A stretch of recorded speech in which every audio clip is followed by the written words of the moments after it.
This time I will show you the sound level calculation within our air duct network calculation in Revit. For this, I've again prepared a small example. First, we start the air duct network calculation and get the calculated pressure losses of all existing systems. Additionally, a complete sound level calculation is integrated here. Within the sound level calculation, you first see all flow path of the selected system with the associated diffusers.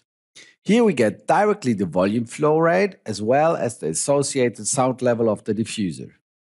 The next column contains the calculated room reduction and based on both values, the result for the respective diffuser. The perceived sound level, the so-called A-weighted sound level, can then be found in the fifth column.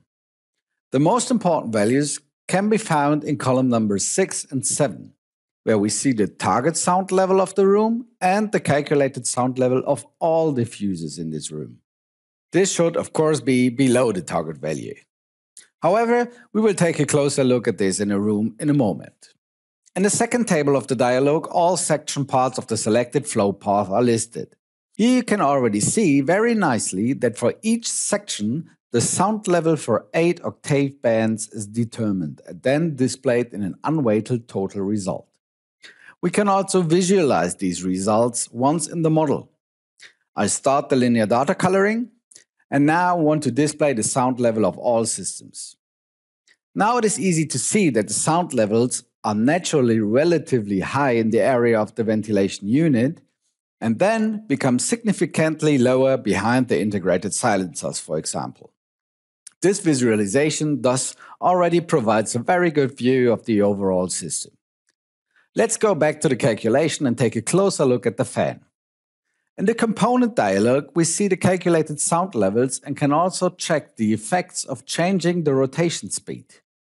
If I set the fan here to 2000 rotations per minute, you will immediately see the resulting changes in the sound levels.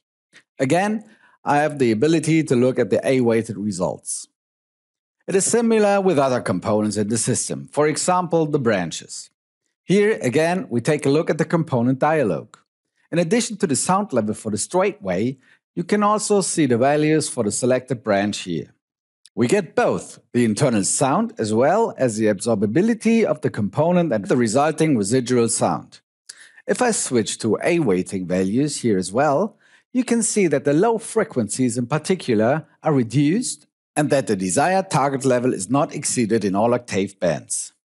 Within the product data, you can also see here which component it is.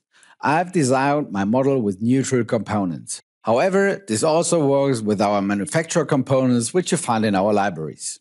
Finally, I will show you the room consideration. For this, I close the calculation and switch to the room dialog. For example, let's take a look at one of the offices.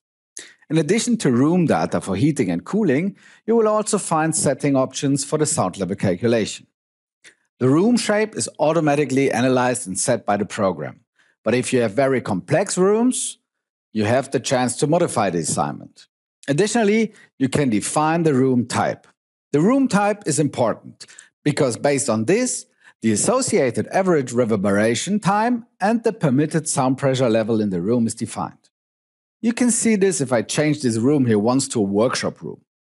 Both the reverberation time and the permitted sound pressure level are then naturally set significantly higher here. However, it makes sense to undo this here. In the lower area, you will see the data for the outlets located in the room, in this case for supply and an exhaust air diffuser. At the bottom, you will find the determined room absorption. This is influenced by the position of the diffuser as well as the distance of the diffuser from the desired measuring point. For example, the desk within this office. Again, you have the option to define this according to your specifications, which allows a very detailed and complete calculation of the sound level. You can then also view all the results in a printout. I will just show you the results of the flow path in the printout here. As you can see, we get for all octave bands and for all components the calculated values here sorted by flow path. At the end of each flow path, you can also see the influence on the associated room, as well as the overall results for the room. Everything is calculated in detail and fully documented. Workflow instead of workaround.